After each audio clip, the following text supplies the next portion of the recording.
I'm Camille, 32, and until recently, I thought I had the perfect marriage. My husband Daniel and I built a beautiful life together. Me with my interior design business, him climbing the ladder at his tech company. But everything changed with one text message at 2 a.m. from his phone. His new boss, Diana, had been demanding more of his time lately, but I never imagined she'd demand him. That night revealed truths I wasn't prepared for, yet somehow found the strength to face. If you're watching this from somewhere where trust was also betrayed, give this video a like and subscribe to join me through what happened next. Daniel and I met 7 years ago at my college friend's art gallery opening. I was admiring a particularly striking landscape painting when I felt someone standing beside me. The artist spent 3 months living in that valley to capture the changing light, a deep voice said. I turned to find myself looking into the warmest brown eyes I'd ever seen.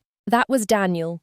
Thoughtful, observant, and completely captivating. He asked for my number that night, and by our third date, I knew he was different. While other guys I'd dated were all about grand gestures, followed by disappointments, Daniel was consistent. He remembered little details about things I mentioned in passing. He showed up when he said he would. He built trust in small, meaningful ways every day. Our wedding in Napa Valley was everything I'd dreamed of. Intimate, elegant, and surrounded by vineyard views. We wrote our own vows, and Daniel's made everyone cry when he promised to choose us every day through whatever life brings. Those words would echo painfully in my mind years later. After the honeymoon, we settled into life in Seattle. We found a charming craftsman-style home in a quiet suburb that needed some love. With my design background, I transformed each room while Daniel handled the practical renovations on weekends. It became our sanctuary, the physical manifestation of our partnership.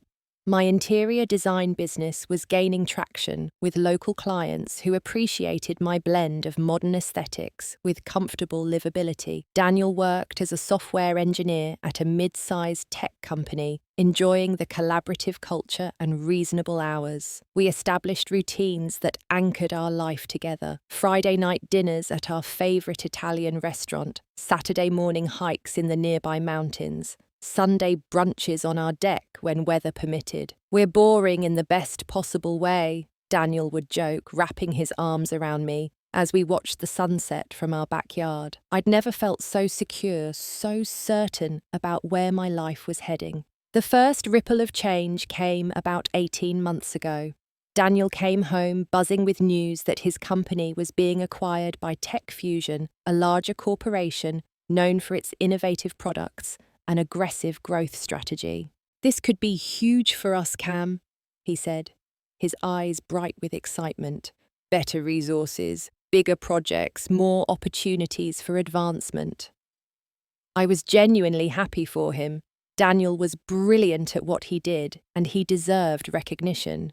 The acquisition moved quickly, and within weeks, Tech Fusion began restructuring Daniel's department, bringing in their own leadership team. They've hired Diana Mercer to head our division, Daniel told me one evening. She comes from their East Coast office with an impressive track record. Everyone's talking about how she turned their mobile development team around. I remember that first night he mentioned her name. It was casual, professional nothing that triggered concern. In fact, the first few weeks under Diana's leadership seemed positive. She really gets what we're trying to build, Daniel said, and she actually listens to the engineering team instead of just dictating requirements. But subtle shifts began appearing in our daily rhythm. Daniel started staying at work later initially, just an hour or two. Our Friday dinners became every other week, then sporadic. He'd check his phone constantly during our time together, smiling slightly at messages before tucking the device away. Is everything okay at work? I asked one night, after he'd been particularly distracted during dinner. Just busy with this new project rollout, he said. Diana has high standards, but she's right. If we nail this, it could change everything for the company. I tried to be supportive. After all, career growth sometimes requires seasons of imbalance, but a nagging feeling persisted. Something beyond normal work pressure was happening. The company holiday party gave me my first glimpse of Diana Mercer. She was shorter than I'd imagined, with sharp features and a commanding presence that seemed to fill the room despite her small stature. Her dark hair was cut in an expensive-looking bob, and she wore a tailored red dress that stood out among the more conservative attire. I watched as she worked the room, speaking intently with executives while maintaining awareness of everyone around her. When she spotted Daniel, her entire demeanour shifted. She lit up, touched his arm casually, and laughed at something he said with a familiarity that made my stomach tighten. Later, Daniel introduced us. Diana, this is my wife Camille. Cam, this is Diana, my boss, and the genius behind our new platform strategy. So nice to finally meet the woman who keeps my star engineer grounded, Diana said, her handshake firm and brief. Your husband is extraordinary. I hope you don't mind me borrowing him so much lately. There was something in her tone, possessive yet challenging, that set off warning bells, but I smiled politely and said all the right things. As the evening continued, I noticed Diana constantly finding reasons to pull Daniel into conversations, positioning herself between us, touching his shoulder or arm to emphasize points. You're imagining things, I told myself. She's just an intense person who values his work. But driving home that night with Daniel, animatedly recounting Diana's impressive background and vision, I couldn't shake the feeling that something fundamental had shifted. I just didn't know yet how right my intuition was. The new year brought a growing distance between Daniel and me. Our conversations, once flowing easily about everything from world events to what colour to paint the guest room, became superficial and brief. When we did talk at length, Diana's name peppered his sentences with increasing frequency. Diana thinks we should approach the user interface differently. Diana invited the team to this amazing sushi place for lunch. Diana says our current timeline is too conservative. When I tried steering conversations toward us, our plans, our future, Daniel would engage briefly before the discussion inevitably circled back to work. If I expressed concern about his long hours or emotional distance, his response became predictable. You don't understand the pressure we're under right now, he'd say with a hint of impatience. Diana is pushing us because she believes in what we can accomplish. One evening, I noticed a text from Diana appear on his phone while it sat on our kitchen counter. It was after 10 p.m. on a Tuesday. That algorithm approach you suggested today was brilliant. Can you call to discuss? When I mentioned that the hour seemed inappropriate for work communication, Daniel's reaction startled me. You're just jealous because she recognizes my potential, he snapped, snatching his phone away. She's a demanding boss, yes, but she's also revolutionizing how we approach everything. I can't just ignore her because it's after business hours. The defensiveness was new and alarming. This wasn't my Daniel, the man who once valued our personal boundaries and protected our time together. Physical changes followed the emotional shift. Daniel started buying new clothes, sleeker, more expensive items than his usual comfortable style. He joined a gym and began working out religiously. His previously open policy with his phone disappeared behind password protection. Just some sensitive work stuff, he explained when I raised an eyebrow at the change. Corporate security protocols. Weekend special projects became common, pulling him away for hours or entire days. The pattern was clear, but I kept second-guessing my concerns.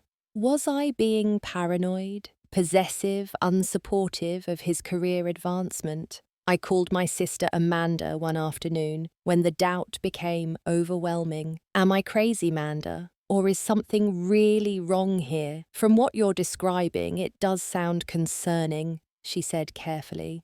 But it could also be extreme work pressure. These tech companies can be cultish about dedication, especially during big projects.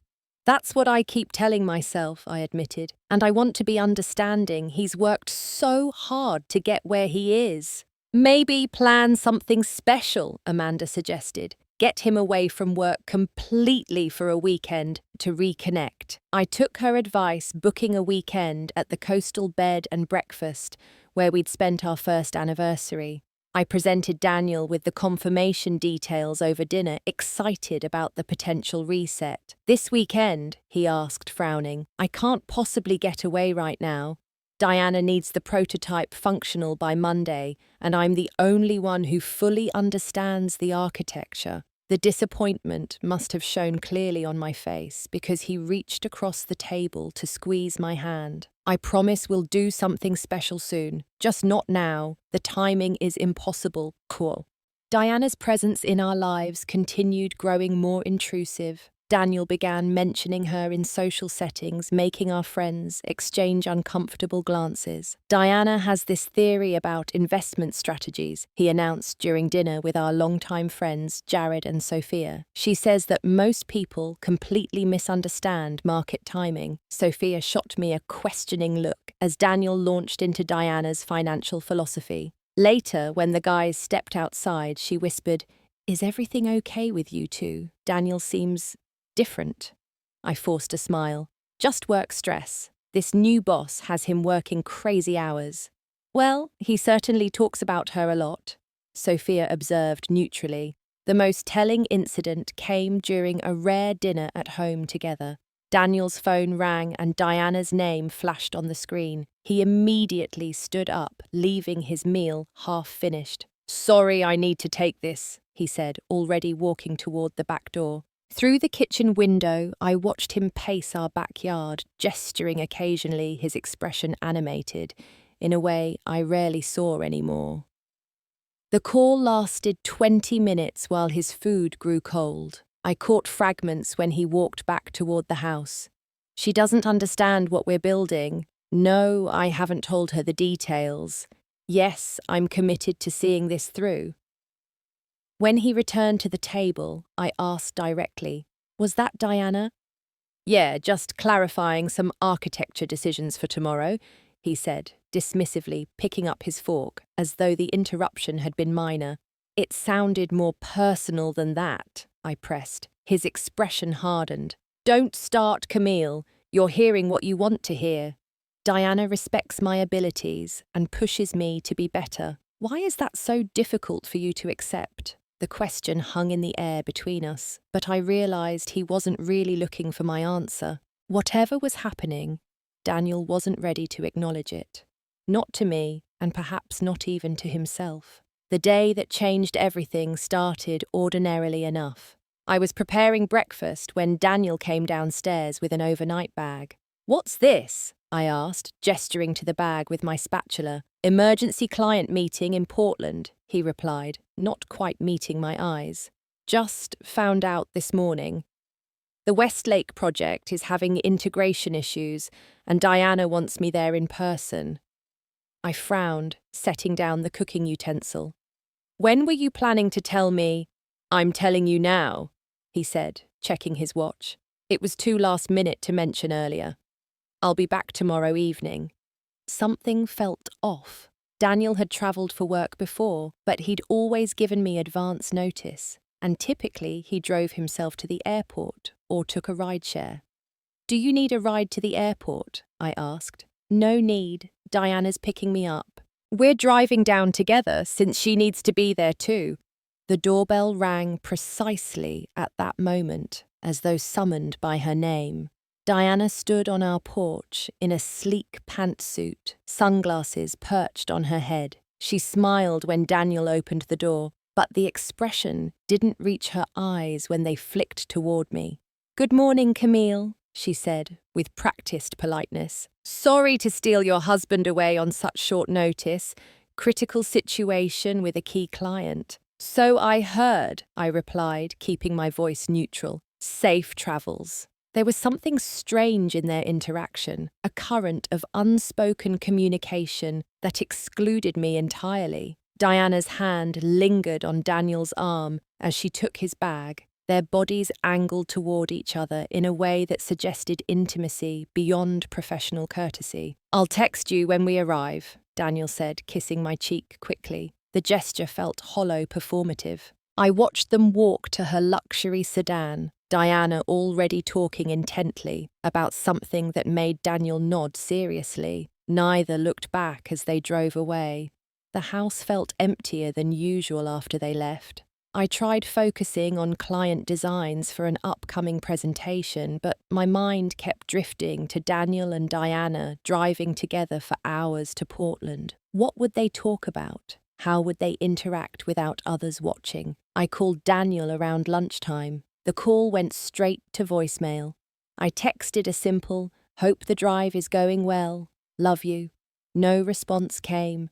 As evening approached, I checked the location sharing app we'd set up years ago for safety. Daniel's phone showed him in downtown Portland, at what appeared to be a hotel. I sent another text. "Arrived safely. How's the client situation?" Still nothing. Hours passed. I finished my design work, made a simple dinner, watched a movie I couldn't focus on.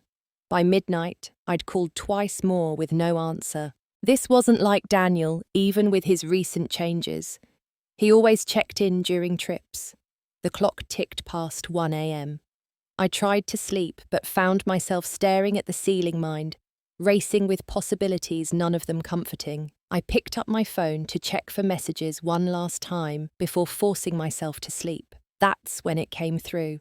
At exactly 2:07 a.m., a text from Daniel's number appeared on my screen. "He's mine now, he's occupied, don't wait up." I stared at the words, reading them repeatedly as my heart hammered against my ribs. The message was clearly from Diana, sent from my husband's phone. The implications were impossible to miss, deliberately so. She wanted me to know. What surprised me most was my reaction. Instead of the blind rage or devastating breakdown I might have expected, I felt an eerie calm descend. The pieces clicked together, all the late nights, the emotional distance, the defensiveness, the subtle changes. The truth had been performing in front of me for months while I'd tried desperately not to see it. My hands didn't shake as I typed my response. "Keep him. We're done." I set the phone down and walked to our bedroom window, looking out at the quiet street. 7 years of marriage, countless promises, all of it compromised, possibly beyond repair. Yet, instead of feeling broken, I felt strangely clear-headed. If Daniel had chosen this path with Diana, then fighting for him seemed pointless. I wouldn't compete for someone who should have been completely mine. Exactly 20 minutes after that exchange, headlights swept across our front yard. 2 car doors slammed. The doorbell rang with unusual urgency. I checked my appearance in the hallway mirror. Oversized t-shirt, leggings, face bare of makeup, hair pulled back in a messy bun. Not how I'd normally choose to face a confrontation, but somehow appropriate for the raw moment unfolding. When I opened the door, the contrast between the 2 people standing on my porch was stark. Diana stood with shoulders back, chin lifted, a triumphant smile playing at her lips. Beside her, Daniel looked utterly pale, his expression a mixture of confusion and dread. What happened next would determine everything. "Surprise," Diana said, with theatrical flair. "I thought we should clear the air in person." I leaned against the doorframe, arm crossed, regarding them both calmly. At 2:30 in the morning, how considerate, Daniel stepped forward. "Camille, it's not what you think." Diana took my phone and, "Why don't we continue this conversation inside?" Diana interrupted, already moving forward, as though my home were an extension of her office. I didn't move from the doorway. "Actually, I think you can explain yourselves right here." Diana's confident smile faltered slightly at my composure. Perhaps she'd expected tears or screaming, a dramatic reaction that would make me appear unstable, irrational. "Fine," she said. "I sent that text as a test, Camille, and your response was very revealing. A test, I repeated, my voice level despite the absurdity. Yes, I needed to see how committed you were to Daniel and his career. Diana's tone was matter-of-fact, as though this were a perfectly reasonable explanation. In my experience, the partners who truly support their spouses fight for them. They don't just give up at the first sign of trouble. Daniel looked horrified. Diana, that's not what you told me in the car. You said we were turning around because there was no actual client emergency. There are bigger issues at stake than one client, she replied dismissively. I've been watching you both for months. Daniel has extraordinary potential that's being limited by domestic complacency. The calculated manipulation was breathtaking. I turned to Daniel. And you had no idea she was going to send that text? None. He insisted, running a hand through his hair. We were checking into the hotel. Separate rooms, he emphasized. Diana asked to borrow my phone because hers was dead. I went to get ice, and when I came back she showed me your response and said we needed to drive back immediately. Diana's smile remained fixed. I've seen this pattern before. Talented professionals hitting a ceiling because their personal lives can't accommodate growth. I was doing you both a favor by exposing the weakness in your marriage. By pretending to be having an affair with my husband, I clarified. By revealing how quickly you'd abandon him, she countered. Someone who truly loved Daniel would have fought for him, demanded explanations, shown some passion. Instead, you just gave up. I could see how Diana had risen to her position. She was masterful at twisting situations, reframing her actions as necessary and justified, while casting others as deficient. In another context, I might have almost admired her tactical mind. Diana, stop, Daniel interjected. This is completely inappropriate. You had no right to interfere in our marriage. She turned to him, expressions softening manipulatively. I'm looking out for your best interests, Daniel. You've complained for months about feeling misunderstood at home, about Camille not supporting your ambitions. I was simply bringing the subtext to the surface. Daniel's face flushed. I never said Camille doesn't support me. I said she was concerned about my hours, which is reasonable. You said a lot more than that during our late dinners, Diana pressed, about feeling constrained, wondering if you'd settled too early in life. My calm exterior nearly cracked at those words. Had Daniel really said such things? The look of shame that crossed his face suggested at least some truth to her claim. Is that true? I asked him directly. Daniel hesitated, guilt evident in his expression. Not exactly how she's presenting it. Yes, I've been frustrated lately, But you discussed our marriage with your boss, I finished, during private dinners I didn't know about. They were work dinners, he insisted. But yes, I talked more than I should have. I was confused, stressed about the project timelines. Stop making excuses, Daniel, Diana cut in. You were honest about your feelings then. Don't backtrack now. I held up my hand. This isn't just about one text message. That was just the culmination. This is about months of pulling away, lying about your whereabouts, putting Diana and her priorities above everything else. Nothing physical happened between us, Daniel said urgently. Does that matter? I asked. You gave her parts of yourself that were supposed to be ours. Your time, your thoughts, your loyalty. You let her come between us long before tonight. Diana looked between us, her control of the situation visibly slipping. This wasn't proceeding as she'd planned. My composure seemed to unnerve her more than any emotional outburst would have. Perhaps I should leave you two to discuss this privately, she said, taking a step back. That would be best, I agreed. And Diana, don't contact either of us again tonight. Her eyes narrowed slightly. Daniel has deliverables due tomorrow. They'll have to wait, I said firmly. Daniel stood straighter, finding his voice. I'll deal with work tomorrow, Diana. Please go. After a moment of tension, she turned and walked to her car. I noticed she glanced back several times, clearly disturbed that she couldn't witness or control what would happen next. When her car disappeared down the street, I finally stepped aside to let Daniel enter the house. I need you to tell me everything, I said quietly. No more half-truths or omissions. I deserve the complete story. We talked until sunrise, excavating months of distance and disconnection. Daniel revealed how Diana had systematically created situations that kept him at the office. Last-minute meetings scheduled after hours, urgent requests that always seemed to coincide with our planned time together. I see it now, he said, exhaustion evident in his voice. How she isolated me from the team, made me dependent on her approval, how she'd share personal details to make me feel obligated to do the same. And you were flattered by her attention, I added. It wasn't a question. He nodded, unable to meet my eyes. She made me feel important, exceptional, like I was the only one who could achieve what she envisioned, while I was just the wife who didn't understand your greatness. I said, the hurt finally bleeding into my voice. I was an idiot, he whispered. I risked everything that actually matters for, what, a boss's validation. As dawn broke, I asked for what I needed most space to think. Daniel looked devastated, but nodded. Can I stay in the guest room? I understand if you want me to leave entirely. The guest room is fine for now, I said. But Daniel, I don't know what happens next. I need time. As he turned to go, I added, and you need to decide what you're going to do about work, about her. He paused at the doorway. I already know. I can't go back to that environment. Not after tonight. I didn't respond.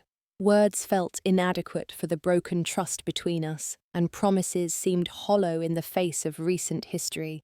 As I watched him walk up the stairs, shoulders slumped in defeat, I wondered if anything could rebuild what Diana had so strategically dismantled. The days following that night unfolded like scenes from someone else's life. Daniel slept in our guest room, leaving for work before I woke and returning with constant, careful attempts at reconciliation. Flowers appeared on the kitchen counter. My favourite takeout mysteriously arrived at dinner time. Notes with memories from our early relationship were left where I'd find them. But gestures, however sincere, couldn't erase the reality. Trust once fractured doesn't mend with roses and curry. About a week after the late-night confrontation, Daniel came home visibly shaken. I was working at my desk when he appeared in the doorway of my home office. "Can we talk?" he asked, his voice strained. I saved my design project and turned to face him. What happened? He sank into the chair opposite my desk. Work has become hostile. Diana's retaliating in ways that are hard to prove but impossible to miss. What's she doing? Excluding me from key meetings, reassigning my primary projects to junior developers who can't possibly handle them, setting impossible deadlines, then documenting performance concerns when I barely miss them. He rubbed his temples. She's building a case to force me out while making it look like my own failure. While part of me felt he deserved consequences, Diana's calculated destruction of his career seemed disproportionately vindictive. "Have you spoken to HR?" Daniel laughed bitterly. "Diana plays golf with the HR director. They've been friends for years. Besides, on paper, everything she's doing could be explained as normal management discretion." Later that week, Daniel's colleague Jake called him while we were having a strained dinner together. Daniel put the call on speaker at my insistence. Trust had to be rebuilt from zero. "Man, I should have warned you sooner about Diana," Jake said. "She did the same thing at Vertex Systems before coming to Tech Fusion."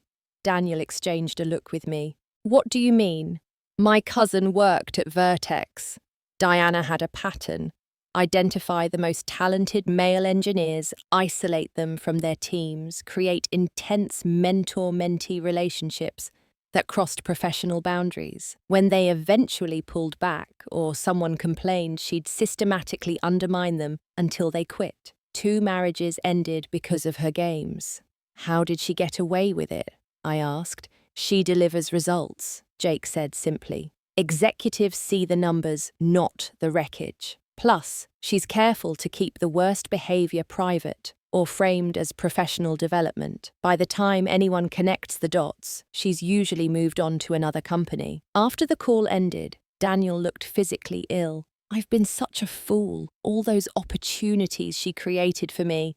They were just part of her pattern. The revelation that Diana had done this before transformed my understanding of what we were dealing with.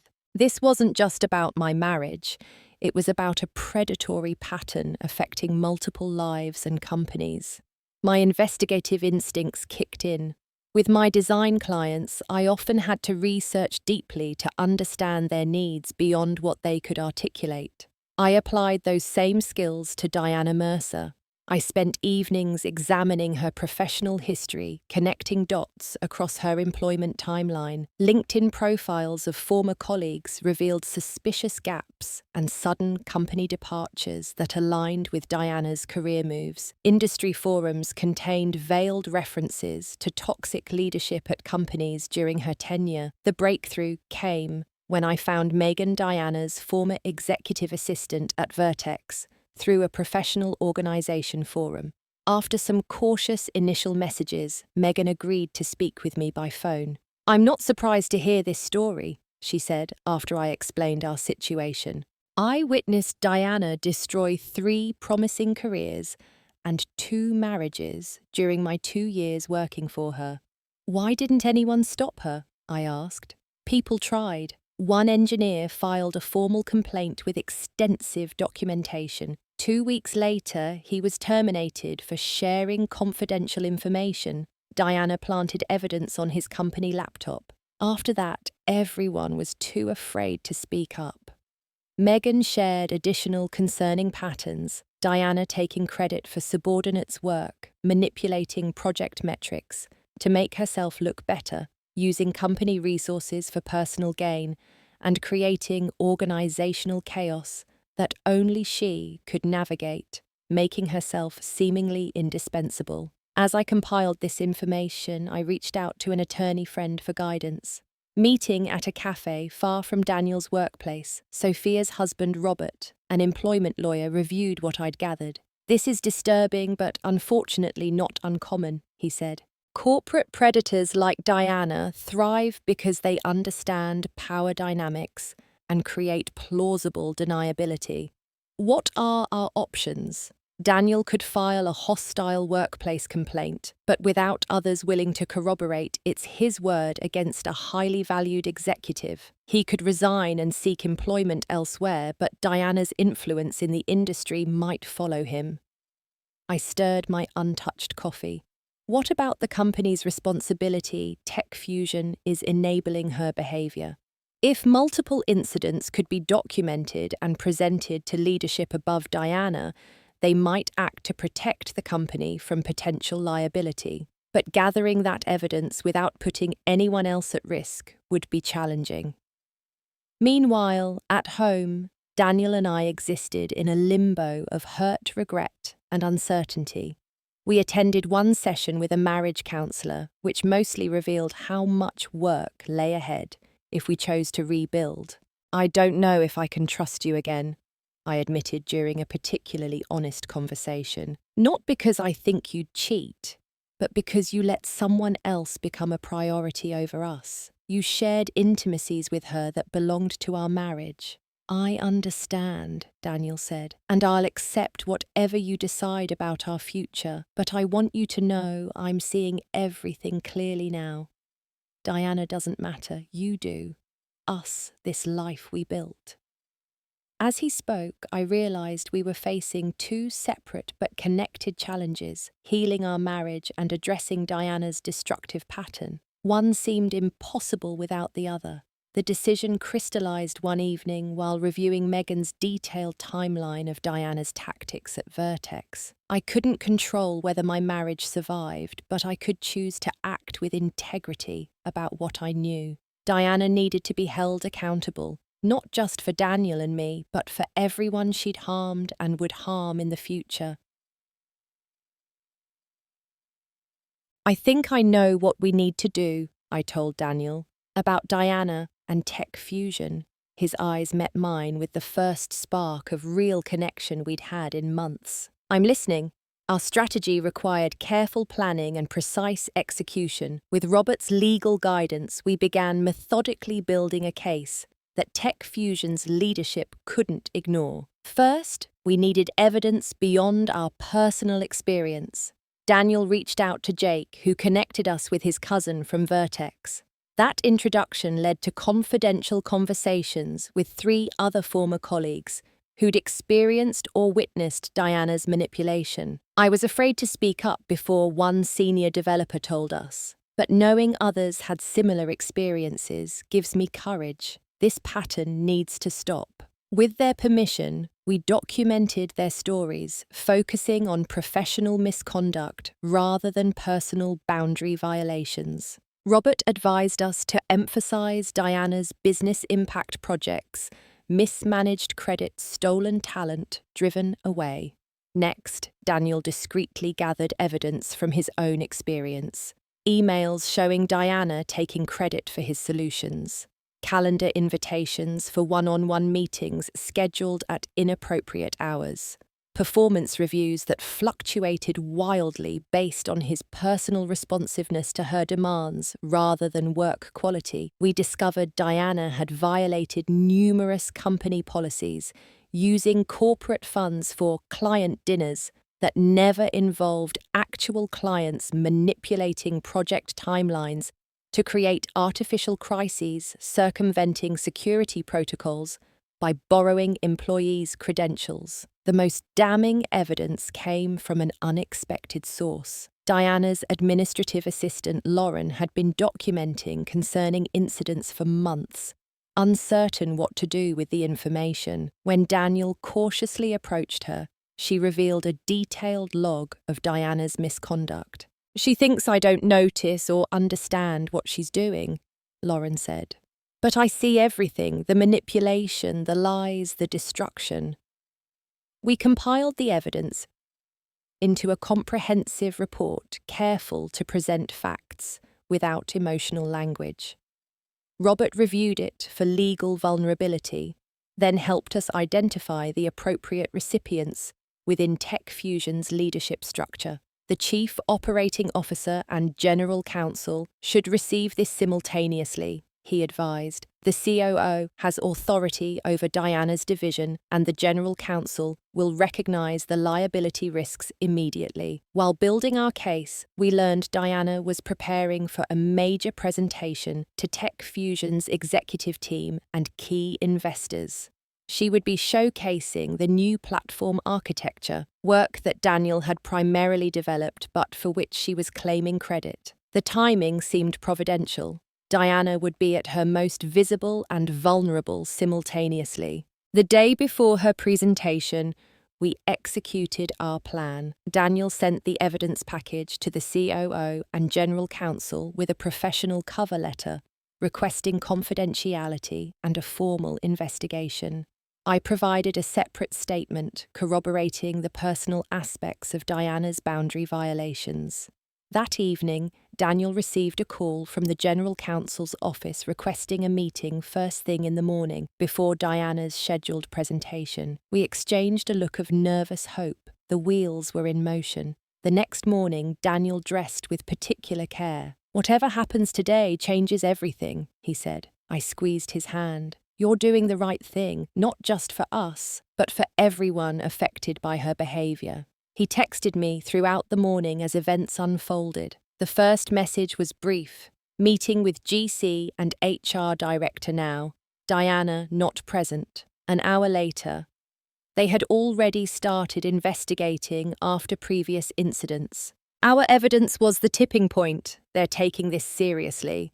Just before Diana's scheduled presentation, security just escorted Diana to HR. Presentation postponed, executives in emergency meeting. By afternoon, the professional earthquake had fully registered. Diana had been placed on administrative leave pending a comprehensive investigation. The company appointed an interim department head, a respected senior engineer who had previously been marginalized under Diana's leadership. Daniel's final text of the day made my heart skip. "Coming home early. Big conversation needed." When he walked through the door, I hardly recognized him. The weight that had pressed on his shoulders for months had lifted. His eyes were clear, his movements decisive. "It's over," he said simply. Diana's reign of terror, the toxic environment, all of it. What happened? After they placed Diana on leave, the COO asked me to join a meeting with the leadership team. They apologized for allowing the situation to develop and thanked me for coming forward. His voice faltered. But then, they offered me a promotion to take over Diana's position permanently. I stared at him, processing the implications. What did you say? I declined. His certainty surprised me. I told them I appreciated their confidence but needed to step away from the company. Too much has happened. I can't stay where these memories live. The decision appeared to liberate something in Daniel. He continued, I already have 2 interviews lined up next week. Smaller companies with strong values and work-life balance policies. Less prestige, maybe less money initially, but healthier environments. As we talked into the evening, I realized Diana's downfall had catalyzed something beyond professional consequences. It had forced both of us to evaluate what truly mattered in our lives and relationship. The question remained, was it enough to save our marriage? Over the following weeks, our lives underwent a process of deconstruction and careful rebuilding. I decided I needed physical space to process everything that had happened, so I temporarily moved into a small apartment near my design studio. I'm not leaving you, I explained to Daniel as I packed a suitcase. I'm just creating room to think clearly without the daily pressure of deciding our future. He nodded, pain evident in his eyes, but understanding in his posture. Take whatever time you need. I'll be here when you're ready to talk, whether that leads to reconciliation or something else. The separation brought unexpected clarity. In my own space, I rediscovered pieces of myself that had become muted during the months of Diana's influence. I invested more energy in my business, taking on challenging new clients and expanding my creative approach. Meanwhile, Daniel embarked on his own journey of reflection. He started seeing a therapist to understand how he'd been so easily manipulated by Diana and to address deeper insecurities that had made him vulnerable to her tactics. My therapist helped me see that I've always tied my self-worth to external validation.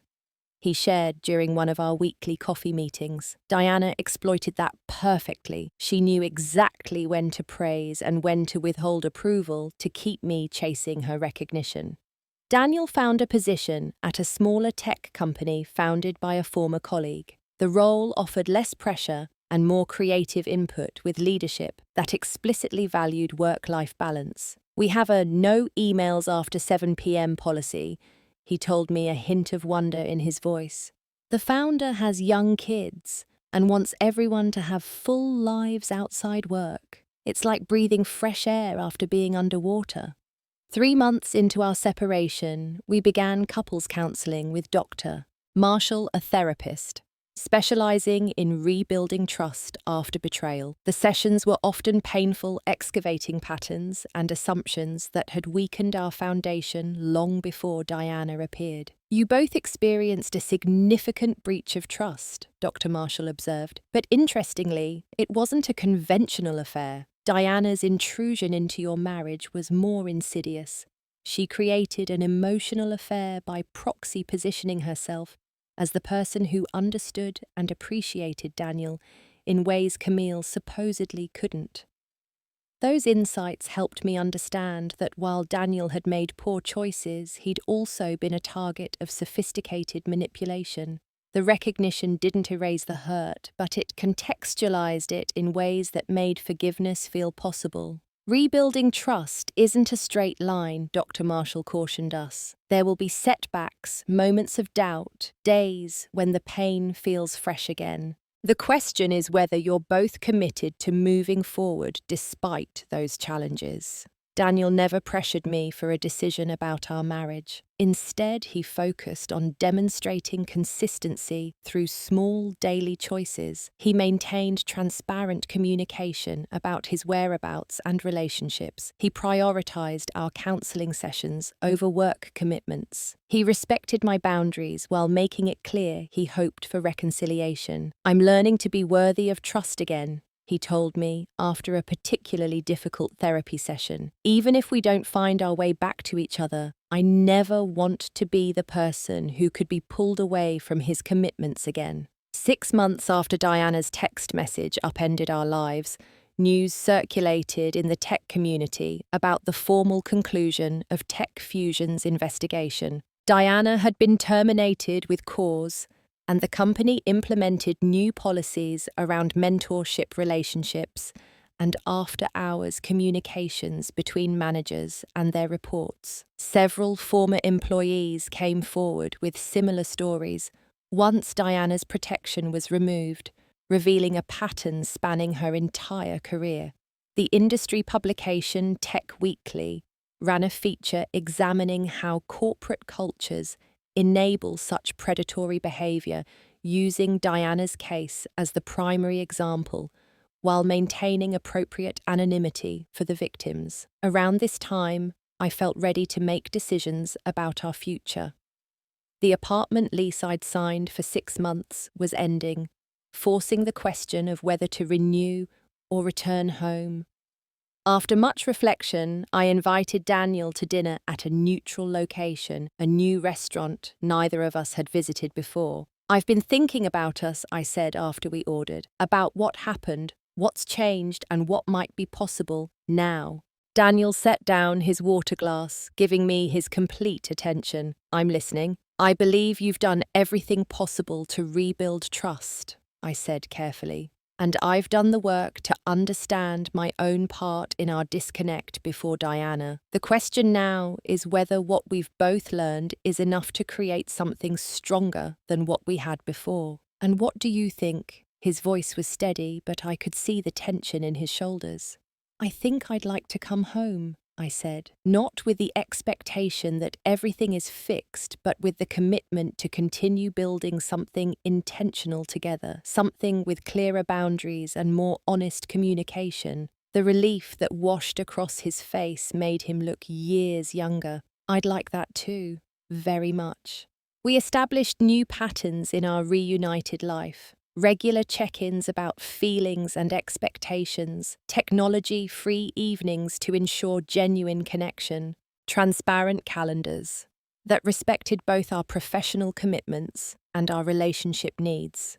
8 months after that fateful text message, I unexpectedly encountered Diana at an industry networking event I was attending with a client. She looked markedly different. Her confident posture diminished her expensive wardrobe, replaced by something more subdued. When our eyes met across the room, I saw recognition flash in hers, followed by something like shame. For a moment, I considered confronting her, demanding an acknowledgement of the harm she'd caused. Instead, I simply held her gaze steadily until she looked away.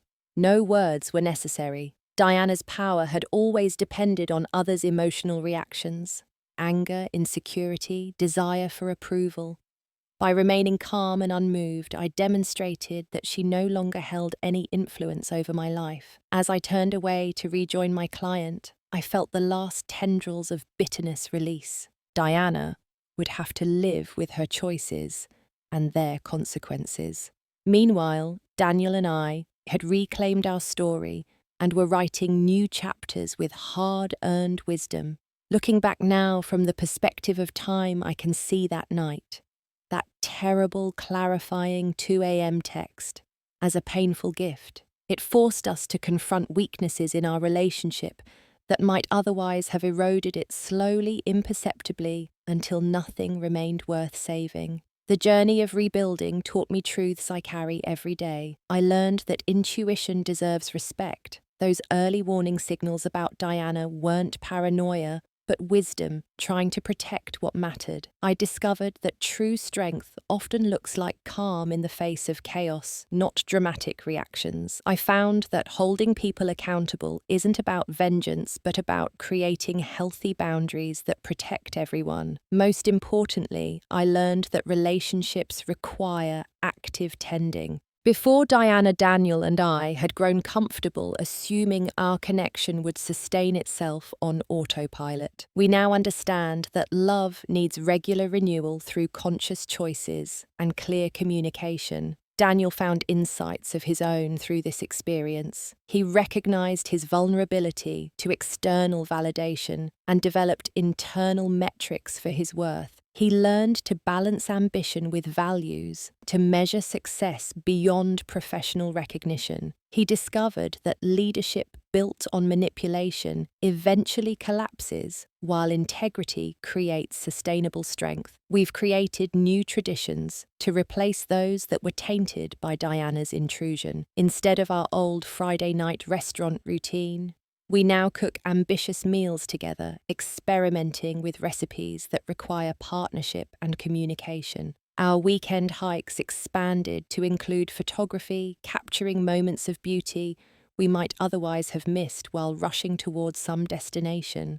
Work remains important to both of us, but we've established boundaries that protect our connection. Daniel's new position allows him to contribute meaningfully while maintaining reasonable hours. My design business has grown more selective, focusing on clients who value quality over quantity and respect my time limitations. Our marriage today is stronger, not despite what happened, but because of how we responded to it. The crisis forced us to actively choose each other again, to rebuild with intention rather than assumption. The foundation now includes hard-earned wisdom about vulnerability, vigilance, and the constant choice to prioritize what truly matters. I still think about Diana, occasionally, not with anger, but with a complex mix of emotions. Part of me feels compassion for whatever wounds drove her to seek power through manipulation. Another part remains vigilant about the patterns she represented, determined to recognize similar dynamics quickly if they appear again. Mostly, I feel grateful that her actions ultimately led to greater clarity and strength in my life and relationship. The text that was meant to destroy us became instead the catalyst for a deeper, more honest connection. The boss who claimed "he's mine" unwittingly sent us on a journey that helped us reclaim ourselves and each other with greater consciousness and commitment. If you've experienced betrayal or manipulation in your relationships, I hope my story offers some perspective. Trust your instincts when something feels wrong. Respond with calm clarity rather than reactive emotion. Seek accountability without becoming consumed by vengeance. And remember that healing isn't linear. It's a daily choice to move forward with the wisdom gained from painful experiences. I'd love to know if any part of this journey resonated with you. Have you ever had to rebuild trust in a relationship? What helped you move forward? Share your thoughts in the comments below. And if this story helped you feel less alone in your own struggles, please like and subscribe for more real conversations about life's complicated moments. Thank you for being here with me today. And remember, sometimes what feels like an ending is actually the beginning of something stronger and more authentic than you ever imagined possible.